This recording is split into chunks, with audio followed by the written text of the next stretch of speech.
Alright, so this is just a quick review of the different congruent postulates. One of the first ones that we learned was side, side, side. Basically what that means is you have to have two triangles, so let's say A, B, C, D, E, and F.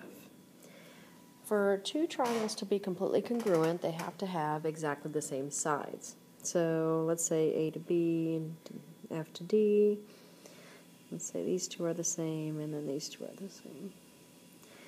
This right here is an example of side, side, side. All three sides are congruent because they have exactly the same marks to them. Now remember, if they are congruent, you may be asked to make a similarity statement. A similarity statement is when you go congruent statement. So the first triangle, remember, it doesn't really matter what order you kind of put it in, so I'm just going to choose A, B, C. Now for a congruent statement, again we're going to say that triangle is congruent too.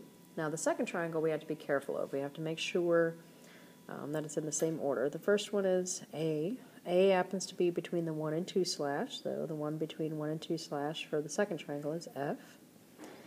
B is between the 1 and 3 slashes, so that measures up with D. C is between the 2 and 3 slash, so that measures up with E. So that would be our congruent statement for side, side, side. Another similar one that you see for side, side, side would have an overlapping side, so let's say something like that. You may have, let's say, these two, and these two, and those two.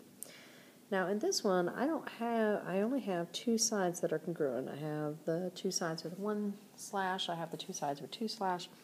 But if you have an overlapping side that's used for both triangles, such as I do here in the middle, that technically is a congruent line as well, because it's used for both triangles, so it's going to have to be the same line. So that is another example of side, side, side. Alright, we can clear the screen. We're going to look at side, angle, side.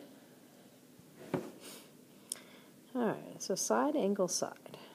Alright, so if you're looking at something with side, angle, side, having the angle in the middle is very, very important. So an example of side, angle, side might be something like this. Let's say I have these two. Alright, so I have two sides that are congruent. For side, angle, side, the angle in between those two sides has to be congruent. So that one has to be congruent to that one. So the angle in between the two sides has to be congruent. Now common side, angle, side ones that you might see might be something like this. Now again, I only have 2 slashes for each triangle, but if I have two that cross each other like that, those are vertical angles, so that angle has to be congruent to that angle, which makes our angle, for looking at the top or the bottom triangle, makes it side, angle, side. Another common one that I see with side, angle, side would be something like this. Okay. Even though it has a right triangle, that is still side, angle, side. It has a right angle in the middle, which is fine. It has those two congruent sides. But again, you have that overlapping side between the two, so that has to be congruent. And what that does is it puts the angle in between those two sides. So that is side, angle, side, because if this one's a right angle, that one's a right angle as well. Alright, so if you need anything from side, angle, side, go ahead and get it. I'm going to clear off the screen. Alright, so another congruent triangle would be angle, angle, side. So with this one, you're looking for two triangles that have two angles in common. So those two are in common, these two are in common, and the side is not between the two angles. So it could either be over here or it could have been over here. Either place would have been fine. So as long as it's not in between the two. Alright, so this would be an example of angle, angle, side. Now often an angle, angle, side may look something like this.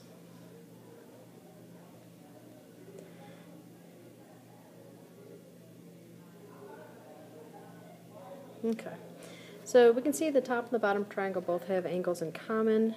So let's say I had this side and that side. That would be angle, angle, side. I have two angles in common between the two triangles and one side that happens to not be in between the two.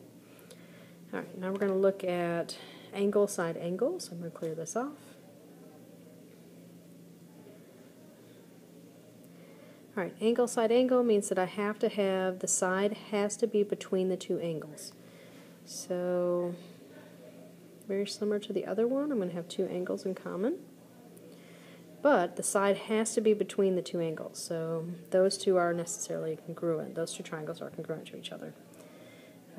One that I see for this one often would look a lot like the last one, except for the side in between the two would be the same. This is another common one, because on this one I happen to have two angles in common between the two triangles and sides, but I can deal with my vertical angles. This angle right here and this angle right here are automatically congruent because they're vertical angles. So that gives me an angle side angle with the side in between the angles. Alright, so if you need anything from this one, go ahead and get it. I'm going to clear off the screen. Alright, and the last one is hypotenuse leg.